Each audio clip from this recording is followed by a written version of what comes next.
Hey, I'm Tom Ferry, and this is how you sell without selling out. Rogers That. Hi, everybody. I'm Rogers Healy, the host of Rogers That, a podcast dedicated to selling without selling out. And today we have someone who it's just one of those things. You meet people in life and you gravitate towards them because there's a really natural chemistry for friendship. And you know that there's an alignment that's way more important than work. Coincidentally, my friend Tom Ferry, who's the guest today, is a real estate.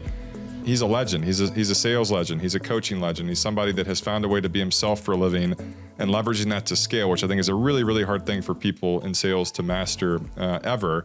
But he's my friend. I met Tom because I was a guest on his podcast where we had a really awesome and a candid conversation that led us into the world of venture capital, the world of being investors in beverage, but just the world of aligning on something way greater than real estate. But I'm going to also give you a little bit of data on Tom as well, especially people that are watching this and listening that are in real estate. I'm truly in the presence of greatness. But what I like about Tom is he took something that he was born into, made it his own, and grew it to a different type of degree. He is considered the #1 real estate educator by Swanepoel Power 200. I'm looking up here as well. He's also the 2023 Inman Power Player and the best-selling author of a book called Life by Design. I don't know Tom that well, but I know him well enough to say that I think Tom has a lot of gifts, but I think that the one that stands out to me the most is he's intentional. And I think when you find someone in your life that is intentional and wants to see you succeed and is strategic with everything from time blocking family time to being a man of God that knows what he's doing, that's something you want to cling to. And so it's a real long background where I could have just said Tom is the GOAT of sales training, not just real estate, but he's also the GOAT of connecting, the GOAT of intention. And he's quickly becoming one of my closest friends. So long intro for a special person, my friend Tom Ferry. Rogers, thank you, man. Really? Yeah, I got a fist pound. I was like having like a really bad day until that intro. Can I get a copy of that? That was really nice. Yeah, you just got it. Were you really having a bad day? No. Oh, I don't have well, bad that's why he days. brought liquor. That's exactly right. I was actually the thinking, reason these are half drank, and Yes. the reason I brought my own is because real estate is a difficult business. No, I got this out of a lake right here in Dallas. They say White the lake Rock's water finest. Exactly. I So think the I water's see a good. catfish in there. Yeah. So this is the last public appearance for Tom Ferry. Yes, I won't be living anymore. Yeah. I lost that intention. Yeah. So what do you like to do on these shows? I want to have conversations with people that are organic. And like I was telling you, it's people that I look up to, I respect, that have made a dent in their industry, but also just to kind of dig deep and find out, who you really are. And I think I was able to do that by, again, being on your show. But the fascination I think we had mutually about stuff that was way greater than real estate is what made us friends. Right. And so, I want to share your story. And your job is to go and make other people feel special, where today is about making you feel special. Yes. And carrying your legacy to the tens of millions of people that Thank you for the opportunity. Followers. Yeah, I appreciate it. So tell us the story. What's the Tom Ferry story? How would I describe it Can best? I pour you a drink? I was actually thinking goat plus tequila, goat plus bourbon. There could be a 1-2 punch here. We might have our own separate can. I'm in, and that's going to be in the. We won't do the video portion of that. So turn off your YouTube. Yes. But yeah, who is Tom Ferry? So I have been, Rogers, leading my entire life from my earliest memory, 6 years old. My pops, who's another legend in the space, he and my mom decided to split.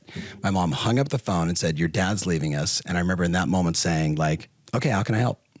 Right. And I had an older brother who was he's one of my best friends on the planet. He literally was like 9 and he was like crying. And my little sibs were like, 2 and 1. So they didn't have any, any sort of consciousness around what was happening. And I just remember thinking to myself, all right, well, I need to like help my mom, do whatever it takes.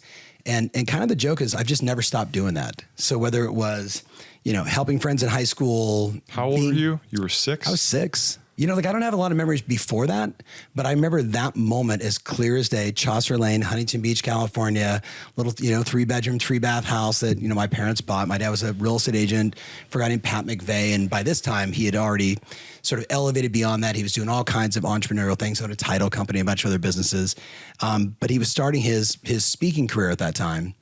And I think he knew, I've never really asked him this, but my hallucination would be, I think he knew that the sacrifices he was going to have to make were greater than the situation he was in, and he knew he had to make a change. You don't wish like divorce on anybody, like at least I don't, right? Yeah. But I knew when he made that choice I could have just been a regular 6-year-old, or I could have just leaned in a little bit. And all it was just doing the same thing I always say, which is, how can I help? What's going on? But How can I again, help? to take that kind of responsibility at 6, I mean, whether you're 6 or 60, that's heavy. And so, but at the same time too, I think that you had a moment where God was telling you, okay, you're a leader. Step up. And you got to figure out a way to go leverage what you knew at 6, right? To help run a family. And so what was that headspace like, maybe psychologically, but also knowing that you were in kindergarten? Yeah. I mean, it wasn't like I was mowing the lawn every weekend, but I was a part of that. It was doing the dishes. It was acknowledging that my mom was now a single mom. We were moving from the house we were in to a new house, making that transition. I know that was hard for her. She got 4 kids. She's now working full time because she has to, right? Like the reality of, hey, can you turn the crock pot on at 3:00 when you get back home from school? Yeah, I can do that. Right? Hey, can you check in on, the person that's watching, your siblings? Can you check in on? Yeah, I can do that. It wasn't like I had to open up the checkbook and go work every day at 6, 7, 8 years old. And to be fair, like, I'm going to be with my mom coming up in a couple of weeks in Portland, where she now lives. And these are just one of those things that I want to unpack for her, mostly an apology. Because by the time I got to 12 or 13, I think there was a book called Many Lives and Many Masters. Did you ever read that book? Mm-hmm. It's one of those woo-woo California books where I'm from that talks about like the afterlife, and that, a lot of people are older souls. They've been on this planet for a long time. And I remember reading that book and just kind of self-identifying as someone that just felt like, when the world is kind of falling apart around me, I don't seem to react. I don't crumble. I don't cry. I just kind of say, okay, what do I need to do? Mm-hmm. Being in New York in 9/11. Okay, what do I need to do? Right? Stock market crash, whatever it may be. Like, I always just find myself in that state. But between like 14 and 16, I was such a bad kid. Like Mohawk, punk rock, like all the stuff you saw when you were in my studio. Like, really? I was that. And I don't know, like, I never had like a rebellious stage of like in my early 20s. I think I got it all out of my system between 14 and 16. And do you blame Knights in Satan's Service for that? Kiss? He's a big Kiss fan. If you had to point out one, was it David Bowie? Was it Gene Simmons? I'm trying to think. I have a photograph of memory. Who else was on the wall? Was it Richard Pryor? I'm a huge Richard Pryor fan. I'm a huge fan of all things comedy. No, I was growing up in Southern California, having my mom's uncles who became sort of the hey, I want to be a part of your life, as you're going through this transition. And they were the ones that were like, let me introduce you to Led Zeppelin. Let me introduce you to the Beach Boys. Let me introduce you to the Doobie Brothers. So I'm like, 8 listening to that stuff. He might be the first person to ever go crazy because of the Beach Boys. Or the Doobie Brothers. The Doobie Brothers, maybe there's some stuff in there, but you took good vibrations to a whole other level. I did. Well, between 14, 16, around 18, did. I really did. Yeah. I really did. Kicked out of 4 high schools. No way. You and I share, like, you took how many times to get your real estate license? This is about we don't discuss that on the show. And he found a way to bring it back 22 for 22. All you people watching. Well, I went to 4 high schools, kicked out of 1, but I didn't even get to a class. So technically, I don't feel like I ever went there. And then graduated the GED, and then went to like junior college for 14 and a half seconds because I was 18, didn't know what else to do. I was working in a grocery store. If I was Dr. Phil, I would say, and I'm being genuine, do you think you were running from the fact that you knew how to be responsible and at such a young age? I actually do. And that's why I want to talk to my mom about it. Dude, I really are you serious? I'm dead serious. So at 6 years old, you have a life-altering moment. You assume responsibility, and you go through a little bit of a phase where you rebelled, right? Or maybe you went and squeezed in childhood into 2 years, and then all of a sudden, what happened? And again, your name comes with a lot of recognition, right? Yes. And your name comes with a lot of recognition in the real estate industry, where I knew who you were years and years ago, and you sent me a message, and I was like, "Holy crap, this is such a touching moment." But I mean, what was that pivotal moment where you drop out of JUCO, you get a GED, you're walking around, you have, your boombox playing, all of a sudden you realize what? Boombox. Yeah. I've had a bunch. I think everybody, the listener right now, we have multiple experiences in our life. If you study human psychology, which I'm a big fan of, between like the 2nd and 3rd grade, you adopt what's either called a growth mindset or a fixed mindset. And very early on, I would say that I had aspirations of a growth mindset, but the farther I got from the front of the classroom, the more fixed I got in, like, I don't want to learn this. I don't understand this. I don't get geometry. Is it because I don't care about world history. I didn't care about any of it. I cared about art. I cared about sports. I cared about my friends. I cared about how I would say today contribute to others. I didn't care about it back then. Like I didn't know what the word was, right? But I would say that there was a moment in there. There's clearly a moment when, my parents got divorced. And then I would say, moving from like, call it Westminster, California, which would be, Garland to Highland Park. Yeah. That was the move that I made. Garland to Highland Park, moving in with my pops, which only lasted like a couple of months before they booted me out.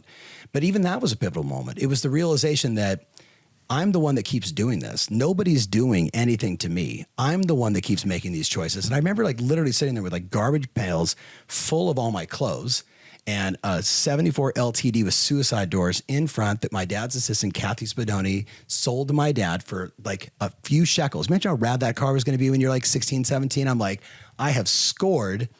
And there's a note on the car that says, not yours. And here's all all my bags of clothes. And I walked up the house. I'm like, all right, grabbed my stuff and started walking. That's when I started to realize like, maybe it's me. Maybe it's me. Now, I was too naive to be able to turn around and knock on the door and say, hey, I'm sorry. But instead I was like, all right, this is just the path. I'm going to take my stuff. I had done 3 weeks of survival training between the summer of 8th grade going into 9th grade, which was the greatest gift my parents gave. I mean, like if you can kill it, you can eat it. And if you can't kill anything, you can't eat. Don't drink that water, boil that water. This is before reality TV. Way before. And this was like imagine you're being told you're going to camp. So your mom takes a Polaroid photo of you, so you dye your hair the next day, so maybe they won't recognize you. There was nothing that I was Opie. You know what I mean? There was nothing, and I dyed my hair black, Rogers. Can you imagine that? Seriously? Oh, it was just so horrible. It was like so a horrible. burnt match, right? And half the people in the camp were like in handcuffs at the airport, and I was like, "Wow, camp! All right, cool." It's like Scared Straight that does show. Yeah, exactly. Wow. So that was a defining moment. There's been tens of defining moments in business, but get us to the point where you realize your gift differently, and you decided to go and. You literally have it in blood. And I think the gift of speaking, the gift of making people feel welcome and how to do that to, like a pastoral way. What was that moment? What was your first foray into the world of real estate training and education? So I had an epiphany. I was working at a grocery store midnight to 9 with like purple hair, usually wearing like a... Are you being serious? I'm dead serious, This is such a surprise to me. Not that it matters, no, but... I think when you're... At least for me, I don't know everybody's individual path, right? I know for me, if I was going to rebel, I was going to go hard, right? So I don't do a lot of easy. Yeah. Do you know what I mean? Like, hey, I'm going to go on tour. I'm going to go do 24 cities on top of everything else that I'm already doing. I'm going to coach all the best people. Like, I kind of pack on that kind of stuff. So even when I was being a knucklehead, I did the same thing. It's called being an extremist. Exactly. I actually like that word.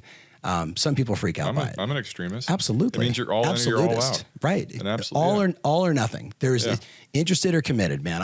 I have a lot of interests. I give them very little time. Yep. I have a lot of commitments. I give them all my time. And I call those obsessions. Absolutely. My mom called me as a hoarder as a kid. I go, no, I collect memories and I don't want to throw them away. Right. Yes. Not that I kept old random Ziploc bags, but it's just, if you find something and you obsess over it, it's your thing. I see it when I walk through your office. Yeah. I see it when I see photos of your record collection, which you've never shown me. Yeah. Well here's the We're going to solve that. All right, cool. I'm busting your chops. No. So but this is fascinating because I guarantee you that especially the people that know Tom Ferry and his name, it's a lot of real estate people that. Correct.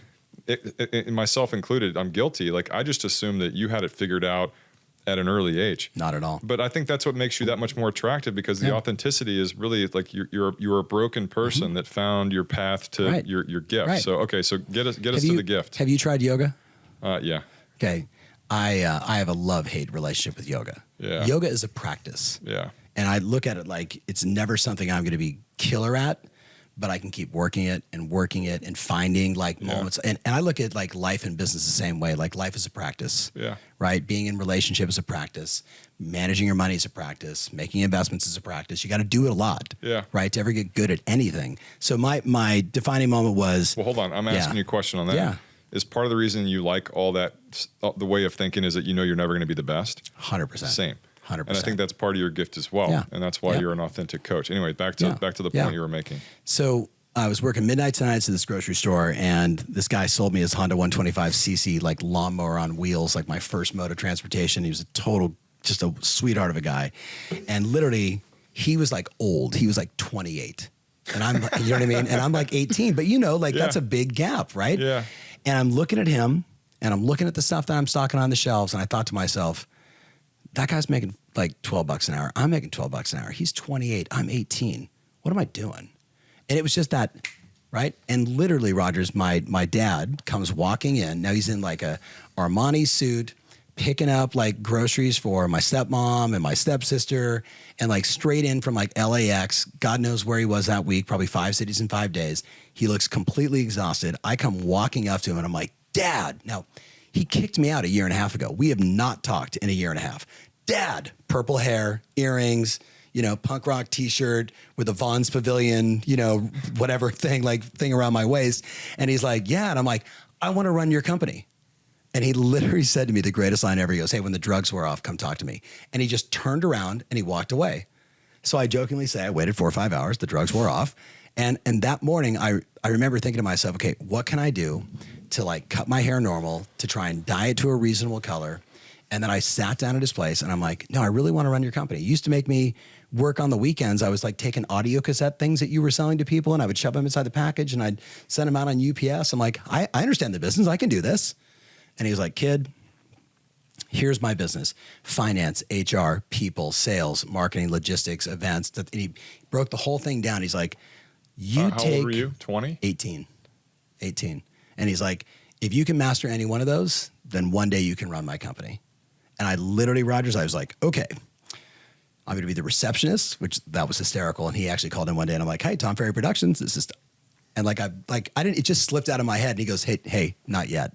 Now, pass me over to my assistant. I'm like, oh, sorry, Dad. I just went on this journey of like obsessing over trying to understand, how does the finance department work? And why was it such a mess? And why do we not have reoccurring revenue? Why is it all just one-off opportunities? We don't have customers. We have people that walk in now and then and do something. How do we do better, right? Why does my dad have no control over where he's going to speak the next day? How many people will be there? Can he make an offer? Can he not make an offer? Like, this is a stupid business. I'm like a year in and I pull him aside and I go, here's my 5-year plan. I'm going to master the logistical side of the business. Then I'm going to go into sales and marketing. I'm going to figure out how you can make more money doing what you're doing and get you to stop doing things that just don't make sense. And he's looking at me like, kid, and he was great because he was an absentee owner. He was like, I'll give you a little permission, no title, but why don't you figure out on the sales side how to be better? Why don't you help a little bit in the marketing? And I was just dabbling in all this stuff. But even my curiosity around my customer, right, around the client, like, what are their problems? No one said to me, business is solving fundamental problems. The bigger the problem, the more money you make. But it was obvious to me, my dad had no control. So what if I can give him control? What if I got more time with my dad? What if I got him home more? Giving him time. You with me? Yeah. And literally we started creating events. And by the way, this is not, you can't learn this kind of thinking. No, you got to be in it. But I'm saying you had this gift. And again, maybe it was passed down from your dad and there's just a part of it. Because I think as business owners, if something's working, to go change that is a really daunting thought. Right. And what your dad was doing was working. Right. But you realized that you learned the gift of scale. Right. I helped with, by the time he gave me some authority and autonomy to run the business, we grew from $7 to $45 million in revenue. And most of that became reoccurring revenue. So we woke up on January 1st and said, all right, we got $38 million in reoccurring revenue. Don't lose it. How do we add more to it? And just like, even that was a breakthrough to figure out, how do you go from just a transaction-based business where it's just, eat, kill, every single day, to why don't we take on clients and like, let's treat them like family. Let's be responsible for their business. And then that was the beginning of, back in 1991, what we would now call business coaching, which in real estate today is probably $1 billion a year in revenue. Wow. Right? I mean, it's like, it didn't exist prior to that. There was no, the sales managers held people accountable, kind of, right? Office leaders, right? OMs or a CEO of a company might say, I'm going to take you under my wing and be your mentor. But we were the very first to come out and say, we have a coaching program. Certified trained coaches are going to walk you through a program and help you 20, 30, 40% extra business, or double it or triple it, whatever you desire. And then we started creating playbooks, methodologies based on all our best clients. Like, here's the roadmap. It was a fascinating time for someone that was, for me, 21, 22, to just have that opportunity. I'm so grateful for my dad. Like, I'm going to call him as soon as we're done. Yeah. Just to remind him how much I love him. Scale of 1 to 10 at that time, how much did you know about real estate? None. How much did you know about people? A ton. How much did you know about salespeople? Because I ran the sales department. Not necessarily. I'm just saying, like salespeople for a living. Yeah. Like it could be selling a cup, or it could be selling real estate. Yes. It's Pareto's principle, man. It's 20-80, right? 20% do all the volume, all the transactions, all the business. None of them are natural born salespeople. If they're natural born salespeople, they got to a certain level and they stopped. Everybody else, it's yoga. It's a practice. They keep getting better. They refine their skills. I don't know if I've told you, a gal I'm going to introduce you to is my client, Maxine Gellens. Maxine will turn 85 in April of this year. She is Berkshire Hathaway's #1 agent in San Diego. She's top 6 or 7 in the country, like $6 million a year in gross commission income. She's going to be 85. Wow. 85. Nope. We had Evie here locally, right? Who was like 185, right? Like, but Maxine, what makes her so unique, and I see the same thing in you and so many people that I'm blessed to engage with, is this: how do I make it better mindset, right? So that's all I had the entire time. How do I make it better? Now, I was lucky because my dad said to me, hey, while you're in the office doing accounting or figuring out logistics or trying to find hotel locations for us to, book meetings or whatever it may be, why don't you listen? By the way, before Google, so it was like hard. being efficient back then was a different kind of gift you had to learn too. You literally picked up the yellow pages and said hotels. Yep. Marriott, Hilton, Hyatt, whatever, ding ding. Hi, do you guys have a ballroom that holds, 300 people? Can I get it 1 day a week for 6 weeks starting in this time period? Nope. Okay, call the next one. Anyway. It's crazy. It's just grinding, right? I mean, you got used to it. Of course. I think that's what sets you up to have such a sustainable business model too. And we were talking about this before we started. So much more. People like us feed off of like responsibility. Yeah. Right. And I think having that like hour a day or 10 minutes a day where there's not something to do to be more productive, it makes me super anxious. And I learned that at an early age. Yeah. As well. But you did that. But going back to learning salespeople, the Pareto principle, like you were saying. My question, my lead in is when you decided to go and be a different kind of voice, you branched off from your family and you built a brand around you. Was the initial target realtors? So very much so. Very much so. I felt I had gone as far as I could go supporting my dad. Yeah. And again, so for the person listening, if you know who my dad is, Rogers, he has a very definitive way that he believes people should list and sell real estate. And what happened was the early days, how we originally... beyond the billboards, when I started hearing about you from Steve Murray. So Steve and I were partners in this thing called the Top 1,000 for the Wall Street Journal, the top 1,000 agents and teams in the country, and then the Real Trends Report. Yeah. So we were partners in all that stuff. And when I was, the first year that was published, it was like, I don't know, it was 1993, something like that. And it was just the top 100 agents in the country. Well, 16 of those agents were my personal clients. Wow. And what was unique about them is almost none of them did anything the same. Like of course, like an open house is an open house, right? Launching a listing is launching a listing. But it was the subtle little things that they did better than anybody else that made them stand out. Some were really good marketeers. Some were great at direct mail. Some were doing billboards. Some were making cold calls. Some were only working their sphere. Some were sending faxes to businesses. There was, there's only so many modalities of marketing back then. But there wasn't like this blueprint for everybody does it just like this. So even while I'm working with him, and that is I'm preaching the company message, internally as a business coach, I was exploring, man. I was like a scientist working with these clients trying to figure out, hey man, you're really good at this. Have you met this gal? Because she's killer at this. If I got the two of you together, I think you could take the best of what you got, a little bit of what she's got, and you could add another pillar of marketing, sustainability, growth. And hey, the market's going to adjust. It always does. The more sort of pillars you have, the more stable your business is. And those were all the inklings of what would become the operating principles of our business today. No wrong way to generate a client, right? Always have your client as your first, how do I serve them? That's the only thing that matters, right? Solve every possible problem, serve the client, but also figure out a way to serve a lot of clients, right? Can you set up a better machine, right? That you do what you do best and you surround yourself with people that do what they do best. And this is for every business owner, they're yeah, that's how you scale. But nobody was talking about it back then in real estate.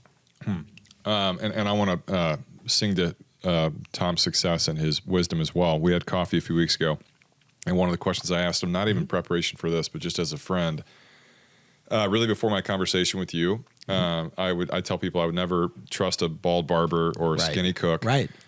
But my question, without me trying to be intentionally jabbing, I was like, well, you've never sold real estate. Right. How do you go and share wisdom with realtors? And then you said very quickly, you're a DJ. I'm a DJ. And I was like, that is so smart. And it's so applicable where whether it's the top 16 out of the top 100 realtors, those are your people, but to scale, it's really a line share of people in real estate. Right.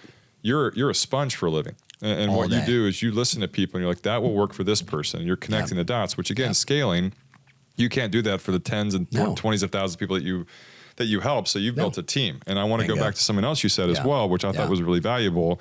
What you did when you were absorbing your dad's success in his company is you eventually became an orchestrator. Yep. And I think one of the parts that makes you lethal is all the different things that you have in your branches. Yep. You know from experience how to go lead those different arms as well. So with the real estate stuff, I mean, like now in 2023, it's March of 23. How many real estate agents do you think you've directly been in front of, whether that's in person or behind the scenes or through your software programs? That are active today? Because just I've been in doing general. this for a long time. I know. Yeah, I'd say a few million. Easy. I mean, between Europe, Australia, New Zealand, which is a small population, South Africa. I mean, we have clients in 29 countries around the world, and because of things like YouTube, which I was smart enough, I think, because I got some nudging from a buddy of mine that helped on the acquisition team from Google, got on YouTube in 2007. When you start looking at those numbers, it's nuts. So let's say 10 million plus people in the world of real estate have been directly impacted by you, which means really every... I don't know if I can take credit for impact, because impact could be positive or negative, but they've heard me. I'll say that. Well, take it as a compliment. I mean, they've been blessed by you. Okay. And then through that, like hundreds of millions of people through the butterfly effect have. Right. First question, I'm going to spin it positively. What's that feel like, knowing that you literally have a different kind of touch point? Because in real estate, like one of the things that is really disappointing about it, for the most part, there's always one person that wins and one person that maybe doesn't win. I don't want to say that they lose, but there's enemies and there's people that don't want to see other people win, where you're literally loved and respected by everybody.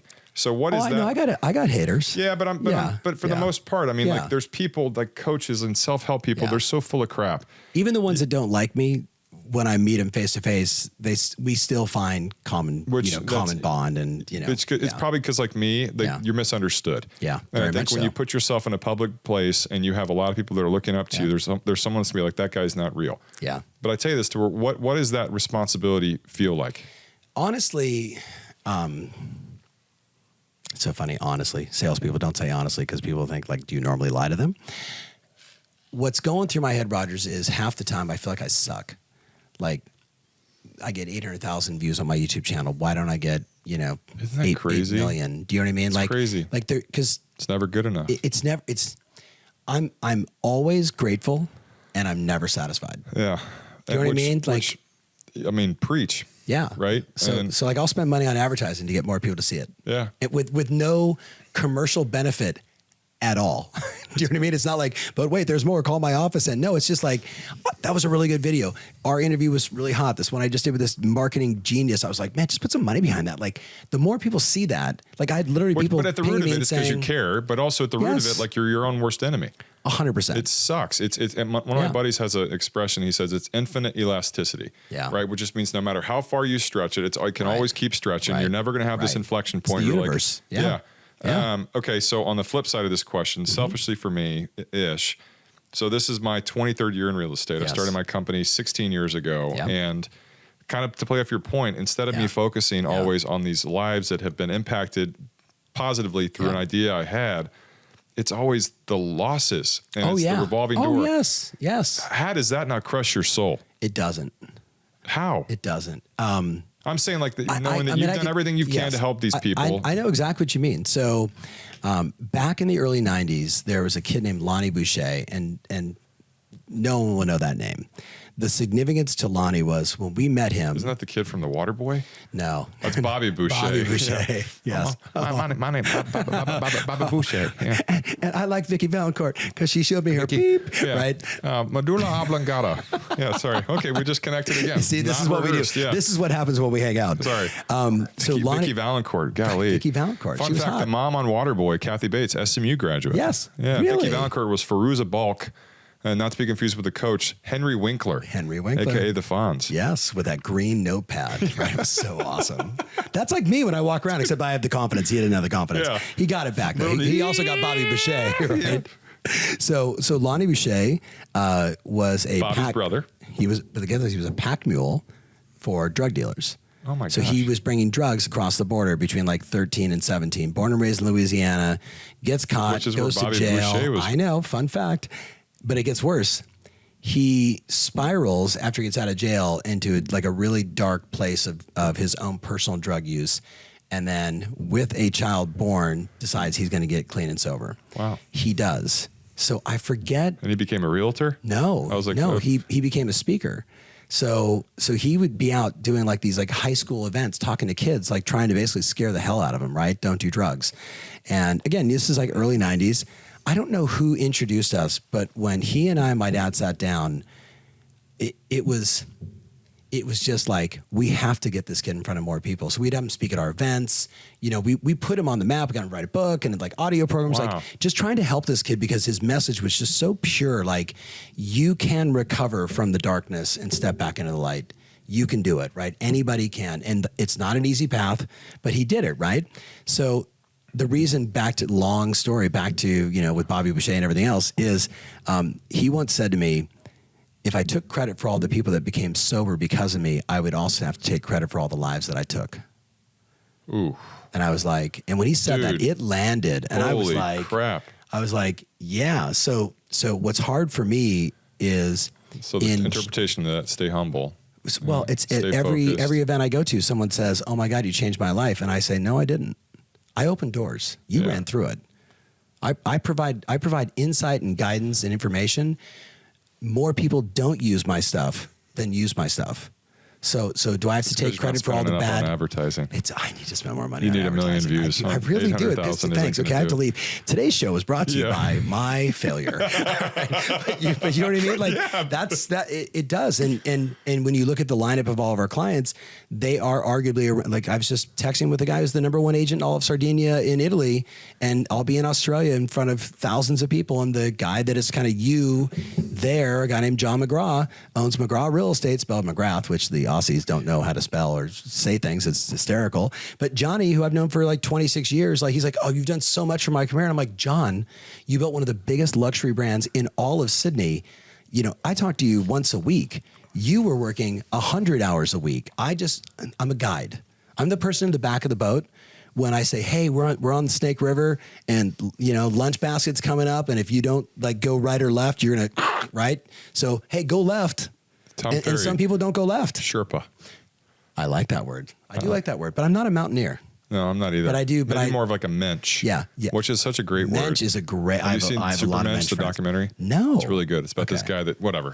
We can go back I don't to watch Dickie enough TV Downcourt. stuff, but yes. Yeah. But I think I've probably seen Waterboy like 20 times. Really? Oh, Golly, yeah. we just connected on a whole different Yes. level. Yeah. Yeah, Before yeah. I met Abby, every Sunday I would watch one documentary about music, and this one, Super Mensch, is really special. I will have to check that out. Okay, so I'm going to go back to the question because Yeah. this is selfish, and it reminds me. I'm going to lead with. I used to do these little things at our old office 10 years ago, or once a month. I'd have someone come speak. My dad, people that meant a lot to me, and Yeah. vividly remember. Yes. I had the people that founded my old CrossFit gym, and it was guys that I didn't really have a lot in common with, but I respected their brand. And at the end, everyone asked questions, and my question was to this guy, Sam, and I said, how do you get excited knowing that Joe Blow is coming in and you're going to teach 1,000th person how to do an air squat? And he goes, well, it's the first time for them. Right. And I was like, holy crap. And it Right. just stuck with me, Right. which I ask you this to where your scale is so significant, but maybe I cheated a little bit here, but how do you get excited and knowing that your job is to be yourself for living Right. with a microphone? Yeah. Excuse me, that was a real burp. Yes. How do you get excited? This is a no editing show. That I burp love is that. sponsored by Waterloo Sparkling Yes. Water. One of my By favorite. goat. If you want to burp like a goat, drink this. I really Yes. that might have stained the microphone. How do you stay excited? Easy. Idris, who's with me, right? So we've done 9 of this new tour we're doing. You go with them everywhere? Yeah. So, you know, we get a. He was like, yeah. He's like, yeah, please. So we're going to Right. Sydney? Right. Oh. No. How about like last week it was Orlando, Atlanta, Miami, because my team doesn't understand logistics.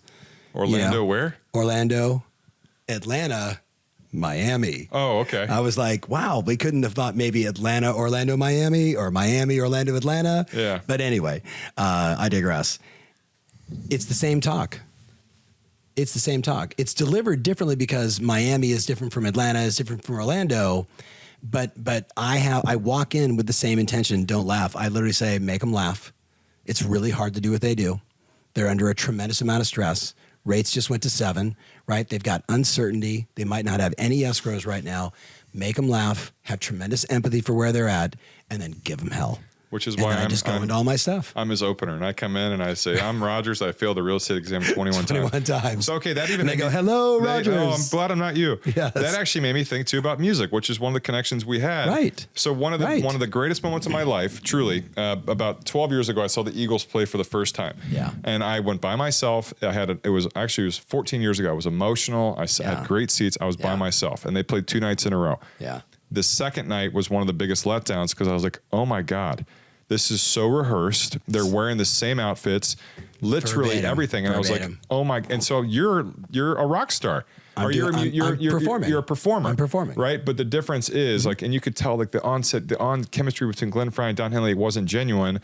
You have to find a way to connect very quickly because if not, they know that you're not being authentic, which again, you've done that as well as anybody. So. Which is why 30 minutes before the seminar starts and the doors open and everybody runs in their seats, I spend all my time walking around going, hey, man, thanks for coming to the event. And I see clients, right? And I see people that, I'm doing this for 33 years. I see people that I met in 1989.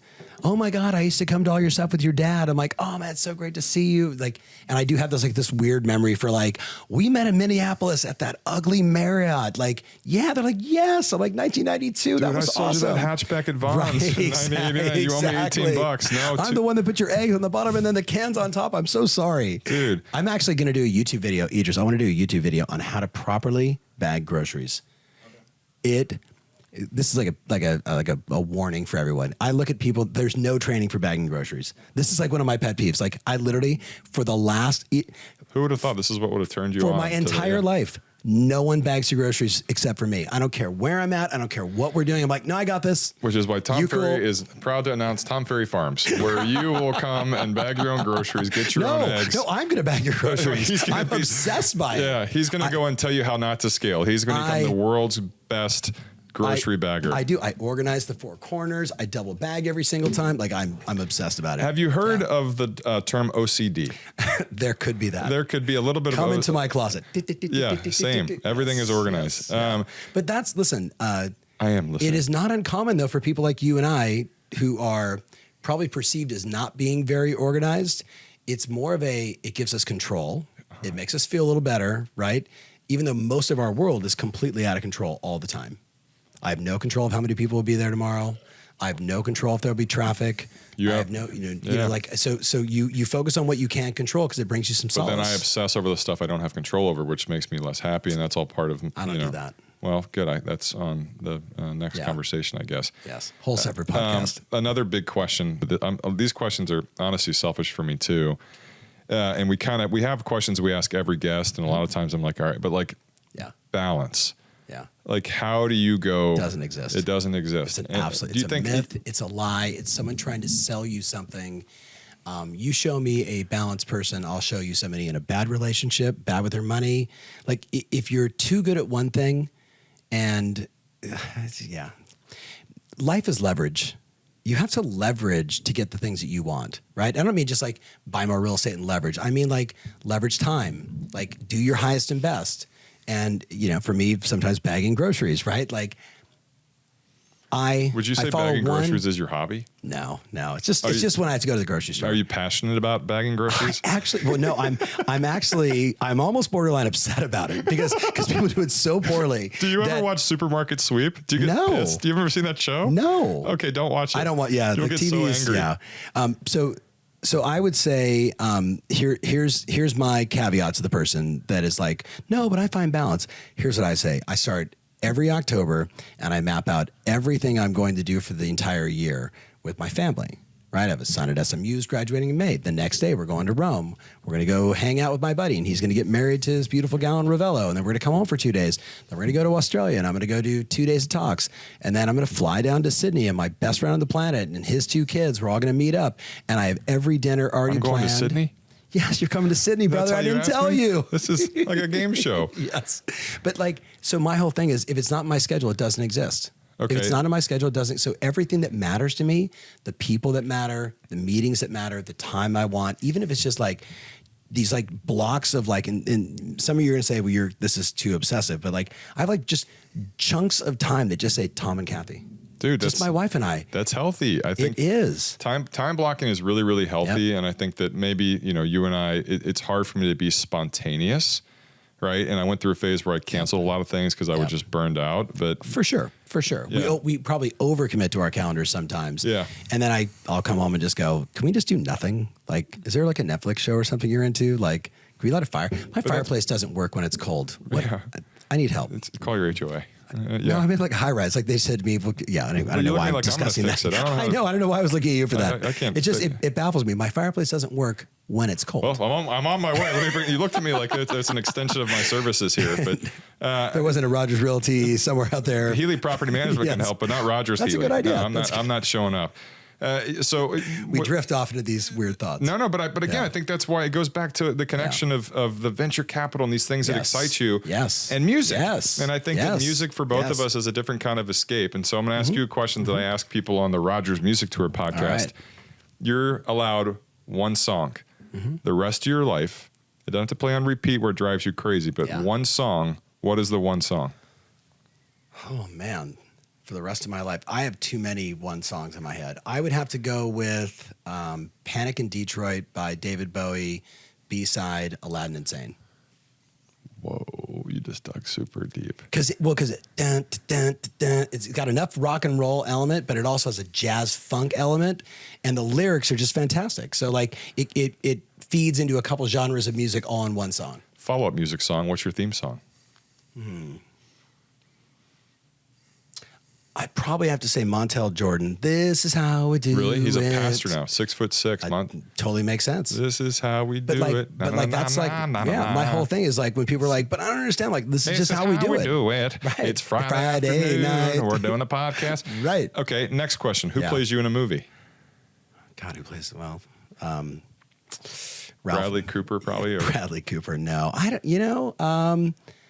Or maybe like Val Kilmer in that skateboard movie. Yeah, that was good. Okay, no. I was actually. Who was the guy? He played Richie Cunningham. Oh gosh, really? Like Ron Howard? But I have way too much. You know who else was in that? Hey, the Fonz. Yeah, bringing it back to Bobby Boucher. Right, exactly. I'd probably have to say because I don't know. Like I don't think I think I think I have a unique Cunningham enough look. Didn't go through a.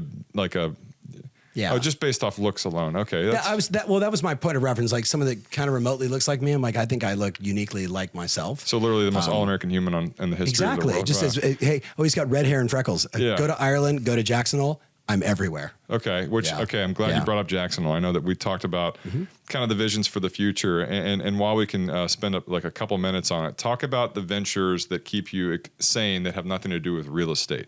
Like how have you found yourself in the world of venture capital and these startup deals where you're using your superpowers to a different kind of scale, and that's helping growing businesses from infusing your own capital? I love entrepreneurs. I love big ideas. I love people that don't know how to get there but are passionately committed to getting there. I love the inkling of an idea. I'm obsessed over execution. So all those things led down to, I have some extra shekels. Where could I go have impact? That's the third time you've used shekels is one of your words. Listen, like, have you any shekels? Every Israeli company that I can invest in, I invest in. It's like every military company I can invest in. I probably have 36 companies in my portfolio that are military-led businesses. Like those men and women, they do it right. So many shekels. Right. So many shekels. Yeah. Right. But you know what I mean? So it's I think it's a passion. Like the tequila and the bourbon, that's like approximately how many shekels would this cost? That would cost you like 7 I think shekels? That's our 4-year bourbon, and that's probably 34 to 43, depending on where you get it. Maybe specs 39. I really only deal in shekels at this point. So how many shekels? I think it's like 2 million shekels to $1. Whoa. That's a lot of shekels. So that's Yeah. that's a $68 million bottle of whiskey. Thank you so much, dude. Sean Wayne is actually we're gonna bring him back from the grave. Oh my God, I hope I'm accurate on that. So- Make sure when we're in the car, I need to check We're gonna have the subtitles shekel for the first calculator, right, to make sure. I'm saying these deals that you're in, like, and again, part of the fascination of you too. I sent out you love subscription-based companies. I do. You I love love companies SaaS where you can go companies, and make an impact. That really have not, even though realtors drink a lot, especially during the day, you're not doing this because of your impact in real estate. And so how are you seeking these deals out, and what's been the most exciting one so far? So, and also everyone has on the live stream, what are you drinking? So this is a company my wife formed. So she got breast cancer, and it was a call to her to say, I need to purify my body, detox more, eat better. So she created like this pea-based protein. This is like a detoxification drink. It kind of looks and tastes a little bit like an iced tea, really, right? With a little bit of lemonade, Arnold Palmer, whatever it is. And then she created a thing called Focus, which would be like any one of the other brain stimulants that you can get off the shelf today at Whole Foods or wherever else. So that's that. The bourbon company, it's interesting. Like a buddy of mine asked me if I wanted to be a part of a company he was starting about 14 years ago. He wanted to do Starbucks for weed. And I was like, yeah, I'm not a weed guy, right? So the first thing is I only invest in things that I believe in and where I believe I can have impact. And of course, I have 8 questions that I ask every founder before I would even invest with them, and they got to match all that stuff and answer it the right way. And most can't even answer the first question. But I will tell you, what's the first question? You can't leave us hanging. Explain to your business to me like I was a 6-year-old. What is the fundamental problem you're trying to solve? Oh, I love that. But and they go, well, I did it. Out of fairness to them, you as a 6-year-old was smarter than everyone else as a 6-year-old. So I don't know if I was smart. I just cared more. I cared for my mom. You know what I mean? Mom, my sibs, that kind of thing. But that's the first question I ask. And then I'm like, then explain the business model, right? How big is the TAM? Do you have a go-to-market strategy? Do you have product market fit? Have you done price sensitivity testing? Tell me about all the data. What have you learned so far? What do you need from me besides money? Right? Because a lot of them are coming to me and saying, man, you got this choo-choo training. You guys are touching hundreds of thousands of agents every single month, YouTube and everything else. Boy, if I can ride along with you. And I'm like, okay, so if this is just you want me to invest so I can be a promoter, I'm not a NASCAR. You with me? I'm not gonna have like 800 stickers on me. So even though I've got this, for me, a decent sized portfolio of companies, there's only like maybe 4 or 5 that actually get any love from me on that level. You with me? Others, I might do a marketing deal with them or something, but for the most part, it's investing in companies I think you're making a dent that are today. My thesis is more like, can this be a $1 billion business? And if it can't be, I don't want to spend a lot of time with it. You with me? So if this is like I just bought a third of a company that is counter to my thesis, but I looked at it and said, okay, if I buy a third of this business at $1 million valuation with $75,000 a month in MRR, with 2 really great entrepreneurs at the helm, no operational excellence. If I can install operational excellence, move them into one of my offices in Orange County or Dallas, give them a little more guardrails, if you will, that I already know the 3 buyers are. So I'll get it to like 10 million in ARR, and then we'll sell it for 30 or 40 million bucks. And it's like buying a house that you just go, that's a great neighborhood. That's a shitty house. Buy it, fix it, flip it. Sherpa. Same thing. Sherpa. Yeah. You're using your wisdom. Biggest regret? None. Dude, I believe that too. None. Best advice? No regrets. Best advice. You're okay where you are. You're just too good to stay there. And it's not my advice. That is my I would call my second dad, who was my dad's first boss, a guy named Bill Mitchell, used to run a little company called the Irvine Company in Orange County.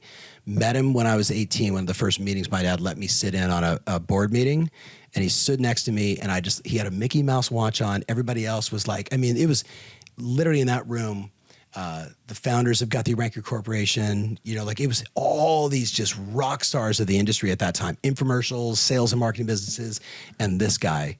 And is this a Hooked on Phonics guy? He did the Hooked on Phonics. His son and daughter did that. His son-in-law, Ken and Barbie, by the way. And yes, literally? Ken looks like you and Barbie blonde, and it was perfect. Wow. But he would say to me all the time, just remind people, you're okay where you are. You're just too good to stay there. Keep up the practice. Damn, it's Keep getting better. Mike Brady and Socrates had a baby. 1,000%. 1,000%. But he was he was born in Michigan where, you went outside to open up a little door and go to the bathroom. And then if you couldn't crank the thing hard enough, you didn't get any water. And so he was raised in that and became one of the most successful entrepreneurs, home builders, executives for this huge company called the Irvine Company. Big shout out to Bill Mitchell the past couple of years ago. He had 1,000 of those. I have 2 books that he wrote. He would write memos and he would send it to his granddaughter, or he'd send it to his friends. And then he packaged all those books or all those memos into a book. And it was just his thoughts. And then I made him write, before he passed, a letter to both of my boys. And they don't know it, but I think when they're 25 or 27, I'll hand it to him because they know Papa Bill. Wow. They just don't know the significance that he had on my life, the impact that book could have on their life. Yeah. Well, yeah. And I wish you could have met him because he would have loved your sense of humor. He was like your Mr. Miyagi. 1,000%. Wax on, wax off. Yeah. Thank you. Not Yeah. yet. I'm driving. What's your legacy? Did you ever read the poem "The Dash"? It's a powerful message about the day you're born, the day you die. The dash in the middle is the story of your life, and it's usually something I would send to somebody after someone they love passes, because it brings you so much encouragement and hope in a time where you're going through the 5 stages of grief. It's this beautiful poem. Highly recommend everybody reads it. You can Google it. The dash for me is interesting because I think there is the dash me as a dad. There's the dash me as a husband. There's the dash me as an executive. There's the dash me as an investor. There's the dash me as a coach. I don't know. I don't think a lot about my legacy as much as I think about just do good every single day, serve customers, love on your peeps, solve problems like a madman every single day, and love on your family. And wherever, I think when I die, there'll be, I hope, a lot of people there. A buddy of mine named Craig Lewis, who you'd love, was on here a few months back. I don't know if you were in here, but he said you die twice in your life. One time is when you leave this earth and you pass on to heaven, and the second is the last time someone mentions your name. And I heard that, and literally, I think I cried. I was like, "Holy crap!" Yeah. Right. And I think that again, the wake that you're leaving, the wake that you're creating is so significant that your name could literally live on like a song or a movie. I think that again, that just made me think so different. Where I'm like, "Holy crap! You die twice. Once when you leave this earth, and the other is when someone says your name for the last time. It's crazy." I had to hear it a second time. Second time, it had even more meaning for me. No, for real. Yeah. And I agree. think, in all honesty, it makes you think different. Where not that the name Tom Ferry or Rogers Healy has to live forever, but it's how do you know that generations to come, other than just your direct bloodline, your impact is felt? And I think you're doing that as well as anybody has ever met. So I named my first son after my dad and my father-in-law. And then I named my second son after my best friend and co-founder, and then me. So that, I always wanted to have a little piece of it in there, but I wanted to honor my dad and my father-in-law. My father-in-law was a World War II vet, tough as nails. Wow. And my dad's my dad, the two of them together. So. Or you wanted to have another kid and name it Rogers? It's kind of what I was thinking. That's kind of what I was thinking. Would that be weird? No, can I just adopt you? Dad? Daddy, is that you? Daddy? I'm finally on the show, son. Oh my God, I knew that I like punk rock music for a reason. Exactly. I was going to bring you my older brother's first record, but I think if you would have played it, you would have thought little of me because it was a horrible album. The only genre of music I don't love disco. I can appreciate the Bee Gees. Yeah. I hate punk rock. Yeah. I hate it. Yeah. I like Green Day, which is not they're power pop. The Sex Pistols and groups like that. I cannot connect with it. If I had pressure on me to do so, I'm going to get you an album called Milo Goes to College by the Descendants, and you will say, "Oh my God, that's the Beach Boys fast." Really? Harmony, great lyrics, super tight as musicians. Milo Goes to College by the Descendants. Like with the skull in the front, and not their no. group? I mean, there's 1,000 other bands with the skull in the front. But in their the Descendants, who am I thinking of that had their album had a skull on the front? And it was almost like the skull from the Goonies. GBH. I think it's the Descendants. I'm not joking. No, I'm looking at it right now. I'm actually going to play you a song right now while we're on the podcast. I just want you to listen to. Let's see if you can get it. Ready?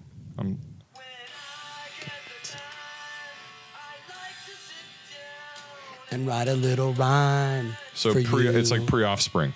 This was 1978. What you mean to me? Send it to me. It's absolutely beautiful.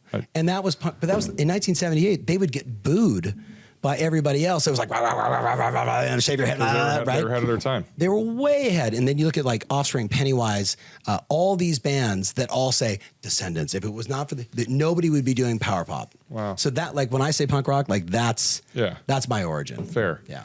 Last question, because we've been here for 3 weeks. And I just sang in your podcast and I have a horrible voice. No, I believe it. And again, which reminds me. No. I believe you have a horrible voice. How do we support you? How do we find Tom Ferry? How do we support you? Can you get me an extra 800,000 monthly views on my YouTube channel? That would make the world to me. No, this is going to go viral. Yes, please, viral. How do we support you? Exactly what we did before we got on the show. The text to my little sister who is moving to Dallas. Like, I have not met your wife yet. You are such a spirit. So I just know, like, all of us, we can get together and we just hang out more. If my wife really exists? No, I've seen her in the photos. Okay, good. Well, that could just be Photoshop. And your daughter is gorgeous, and so is there. She also has big cheeks, so it's like it could be like a cheek fest. I don't know. A website. That's a great idea. I don't know. Baby websites could be weird. No, I'm saying, like, how do we find you online? People that are watching I was like, this. baby website. No, not a website I don't think for so. a new friendship. I would say go to tomferry.com. I would actually say go to my YouTube channel and watch the podcast I did with Rogers Healy, because it was the funniest. I probably, like, I blush very naturally, like, when I think things are really funny, right? And no, I just do. I mean, it's a Reddit thing, right? But you stumped me 7 times easily in my own podcast where I was just dying laughing. And I know you probably see that every day. But for me, it was like the first time we met, we had this casual conversation. I'm like, let's go do the show. And then bam, like you were just on. So watch that show 11,000 times. As long as we get to 1 million views. Yes, exactly. So tomferry.com, Instagram, Tom Ferry. And anybody in the world of sales, this guy's the real deal. He's a friend. He's authentic. And I love supporting people that, I appreciate that. Support the right causes. So thanks for coming today and for being a great friend and for singing. Yeah, thank you so much. Here's to When I Get... And to Bobby Boucher. And to my name is Bobby Boucher. Bobby Boucher. I like Vicky Valancourt. I want to play foosball. That's all we got. Is that how you end every show? Yes.